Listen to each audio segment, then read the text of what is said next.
Lutte contre le sida. Les villes s'engagent au Sénégal.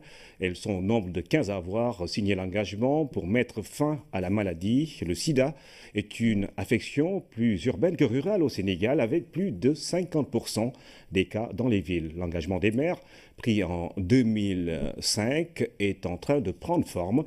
C'est ce qui ressort d'une rencontre organisée à Thiès entre le CNLS et ses partenaires des villes. Omar Diawa.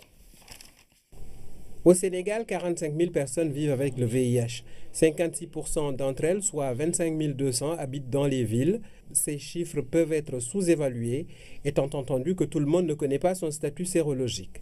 Nous avons pu réunir les maires de Fatick, de Kaolack, de Thiès, de Saint-Louis et de Kaffrine.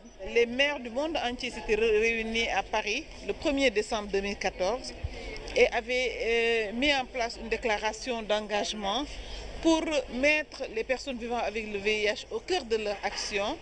En 2015, les maires de ces localités s'étaient engagés à se joindre au combat. Ils étaient près d'une demi-douzaine à Thiès.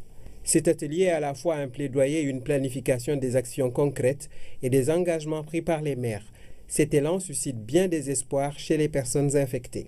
Jusqu'ici, il y a beaucoup d'efforts consentis par les autorités que par des acteurs de la société civile, mais la réalité est que encore on constate des gens qui souffrent. Face à cette rarification de financement. Il faut mettre en place une stratégie de financement domestique. Et pour nous, les collectivités locales ont une place extrêmement importante. Le Conseil national de lutte contre le sida espère que les maires des 15 villes vont adopter des plans d'action s'inscrivant dans la stratégie des 3,90. Faire en sorte que 90% des personnes vivant avec le VIH soient au courant de leur statut, que 90% de ces personnes soient mises sous traitement antirétroviral, que 90% de ces personnes ne transmettent plus le sida. Tout cela d'ici à 2020 pour qu'en 2030, le sida ne soit plus un problème de santé publique.